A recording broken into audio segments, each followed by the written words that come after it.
Perkembangan informasi soal kasus korupsi di Kementan dan dugaan pemerasan oleh pimpinan KPK terhadap mantan Mentan Syahrul Yassin Limpo akan disampaikan jurnalis Kompas TV Tifal Solesa dari Gedung KPK dan juga Taufik Riyadi dari Polda Metro Jaya Jakarta. Namun kita sapa terlebih dahulu rekan Tifal Solesa di Gedung KPK. Tifal, bagaimana pengusutan dari kasus korupsi di Kementerian Pertanian sejauh ini? Lalu siapa lagi yang akan diperiksa oleh pihak KPK?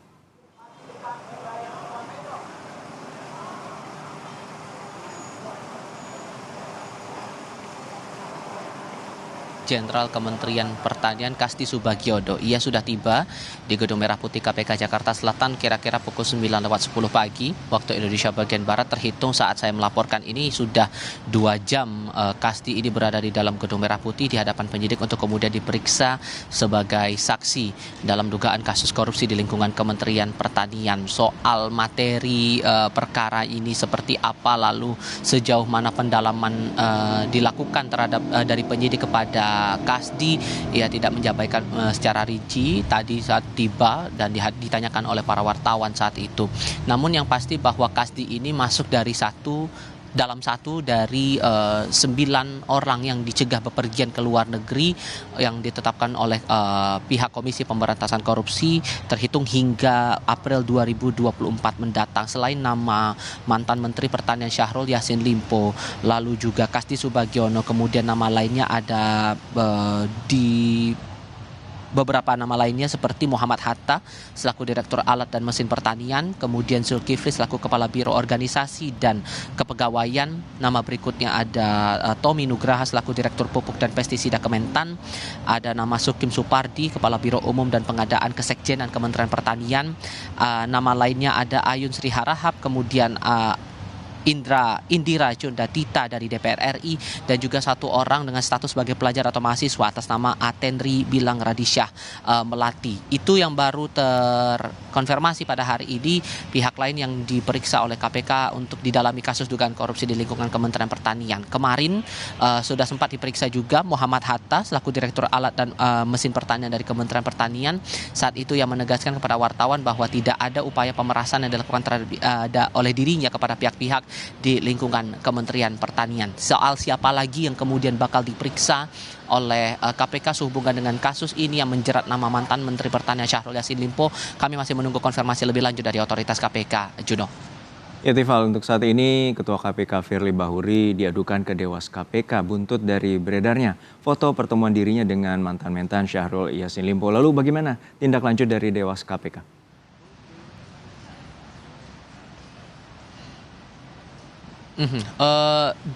Info terbaru ini masih saya tunggu sebetulnya dari otoritas Dewan Pengawas Komisi Pemberantasan Korupsi, tapi yang setidaknya dipahami oleh wartawan, setidaknya kemarin sudah disampaikan secara resmi lewat pesan singkat waktu itu oleh anggota Dewan Pengawas KPK Syamsuddin Haris, disampaikan bahwa sedang dikumpulkan bahan dan keterangannya. Terlebih sudah ada aduan masyarakat yang disampaikan pada hari Jumat lalu 6 Oktober tahun 2023 dengan pelapor dari Komite Mahasiswa Peduli Hukum dengan bukti berupa tautan media yang memberitakan soal pertemuan antara Firly Bahuri dengan mantan Menteri Pertanian Syahrul Yassin Limpo ini. Dianggap oleh pelapor ini ada upaya untuk berkomunikasi dengan pihak yang berperkara sesuai dengan peraturan dari yang berlaku di lingkungan Komisi Pemberantasan Korupsi, terutama dalam hal ini adalah peraturan Dewan Pengawas KPK. Tapi yang jadi pertanyaannya sekarang adalah kapan jadwal persis untuk dilakukan klarifikasi terhadap Ketua KPK Firly Bahuri ini. Ini juga masih saya tunggu konfirmasinya dari otoritas Dewan Pengawas, entah itu dari Syamsuddin Haris maupun juga dari Albertina Hoe. Sudah sempat saya coba upayakan konfirmasi itu, baik itu lewat telepon maupun juga lewat pesan singkat belum lama ini. Nah, yang juga menjadi perhatian di sini adalah pernyataan dari Firly Bahuri soal foto yang beredar yang kemudian dikaitkan dengan dugaan pemerasan yang proses hukumnya sedang berlangsung di Polda Metro Jaya. Yang menyampaikan terakhir kali pada rilis tertulis pada 9 Oktober 2023 lalu bahwa proses penyelidikan atas kasus dugaan korupsi di lingkungan Kementerian Pertanian ini baru terjadi pada Januari 2023. Sementara pertemuan yang beredar fotonya itu terjadi pada rentang Maret 2022 sehingga status Syahrul Yassin Limpo menurut Firly Bahuri saat pertemuan di situ belum ada status hukumnya, bahkan belum ada status sebagai terperiksa ataupun juga sebagai tersangka dalam dugaan kasus ini, dan disebut pertemuan yang dilakukan antara keduanya ini bukan atas inisiasi ataupun undangan dari Firly Bahuri di salah satu gelanggang olahraga di kawasan Jakarta Barat saat itu. Dan ditegaskan juga bahwa tuduhan-tuduhan yang beredar selama ini tidak benar, bahwa ada upaya untuk melakukan komunikasi dengan pihak yang berperkara, dalam hal ini mantan Menteri Pertanian Syahrul Yassin Limpo. Jono. Ya, terakhir Tifal, untuk saat ini apakah ada informasi bahwa KPK akan memeriksa dan kapan rencananya KPK akan memeriksa mantan mentan Syahrul Yassin Limpo?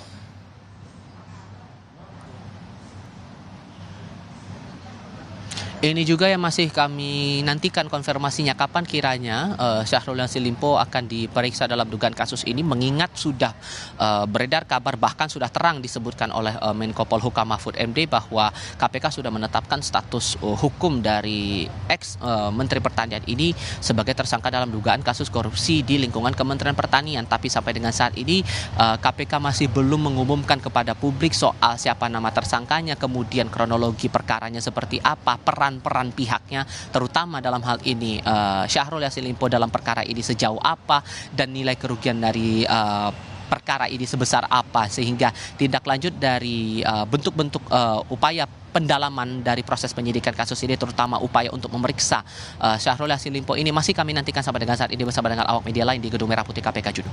Ya, kita nantikan bagaimana konferensi pers yang akan dilakukan oleh pihak KPK untuk mengungkap kasus dugaan korupsi di Kementan. Terima kasih jurnalis Kompas TV Tifal Solesa dari Gedung KPK Jakarta. Lalu kita akan bergeser ke Polda Metro Jaya Jakarta. Sudah ada jurnalis Kompas TV Taufik Riyadi yang akan melaporkan terkait dengan dugaan pemerasan oleh pimpinan KPK. Taufik, dari kasus dugaan pemerasan oleh pimpinan KPK sudah naik ke tahap penyidikan. Lalu apakah sudah ada penetapan tersangka? Ya, Gino dan juga saudara, memang saat ini tadi berdasarkan keterangan yang diberikan oleh Kabid Humas Polda Metro Jaya, yaitu Kombes Truno Yudo, memang saat ini pihak dari Polda Metro Jaya masih belum menetapkan siapa tersangka dalam kasus dugaan pemerasan yang dilakukan oleh pimpinan KPK terhadap mantan Menteri Pertanian. Dan untuk saat ini pihak dari Polda Metro Jaya memastikan bahwa penyidik dari yang menangani kasus dugaan pemerasan ini masih terus bekerja mengumpulkan barang-barang bukti, dan nantinya jika sudah ada perkembangan lebih lanjut akan segera dikabarkan melalui media atau dikabarkan kepada masyarakat. Seperti yang diketahui saudara, untuk saksi-saksi yang diperiksa saat ini keterangan dari Polda Metro Jaya masih sama. Saat ini sudah ada 6 saksi yang diperiksa pada saat penyelidikan, yang mana salah satu saksi yang diperiksa adalah mantan Menteri Pertanian, yaitu Syahrul Yassin Limpo, yang mendatangi Polda Metro Jaya pada hari Kamis yang lalu pada 5 Oktober 2023 dan diperiksa sekitar 3 jam di Polda Metro Jaya. Lalu selain nama SYL atau Syahrul Yassin Limpo ini juga ada nama dari supir dan juga ajudan dari mantan Menteri Pertanian tersebut. Lalu ada satu nama lagi saudara yang memang mencuat menjadi nama saksi yang sempat diperiksa oleh Polda Metro Jaya dalam dugaan kasus pemerasan ini, yaitu adalah nama dari Kapolres Semarang, yaitu adalah Kombes Irwan Anwar. Kombes Irwan Anwar ini juga sudah dikonfirmasi secara langsung oleh Kabid Humas Jawa Tengah, yaitu adalah Kombes Satake Yuda, yang mengatakan memang benar bahwa Kapolres Semarang ini memenuhi panggilan dari Polda Metro Jaya untuk memberikan klarifikasi terkait dugaan kasus pemerasan tersebut. Dan juga seperti yang diketahui saudara, menurut keterangan dari IPW Indonesia Police Watch atau ketua dari IPW, yaitu Sugeng Teguh Santoso, mengatakan bahwa sosok dari Kapolres Semarang ini merupakan sosok penting atau sosok kunci atau saksi kunci, dikarenakan memang peran dari Kapolres Semarang ini bertugas sebagai penghubung antara pimpinan KPK, yaitu Firly Bahuri, dengan juga mantan Menteri Pertanian itu Syahrul Yassin Limpo. Dan diketahui juga memang kedekatan dari kedua orang tersebut, seperti yang diketahui bahwa Kapolres Semarang ini merupakan keluarga dari Syahrul Yassin Limpo, yang mana merupakan menantu dari kakak mantan Menteri Pertanian tersebut. Lalu juga kedekatan dengan mantan pimpinan KPK tersebut merupakan bahwa dari Kapolres Semarang tersebut merupakan mantan anak buah dari Firly Bahuri saat menjabat di Polda Nusa Tenggara Barat. Dan saat ini saudara, kita masih menunggu perkembangan lebih lanjut dari pihak Polda Metro Jaya, khususnya dari Subdit Tipikor di Reskrimsus Polda Metro Jaya. Dan kita masih menunggu terkait siapa saja saksi-saksi yang nantinya akan diperiksa. Seperti yang diketahui bahwa kasus ini sudah naik dari penyelidikan menjadi penyidikan pada Sabtu yang lalu. Namun saat ini memang pihak kepolisian masih terus mengumpulkan barang-barang bukti sampai sebelumnya nanti akan memberikan keterangan lebih lanjut kepada masyarakat, Juno. Baik, terima kasih jurnalis Kompas TV Taufik Riyadi dari Polda Metro Jaya Jakarta terkait dengan dugaan pemerasan oleh pimpinan KPK terhadap mantan Mentan Syahrul Yassin Limpo, dan juga ada rekan kami Tifal Solesa dari gedung KPK yang telah memberikan informasi.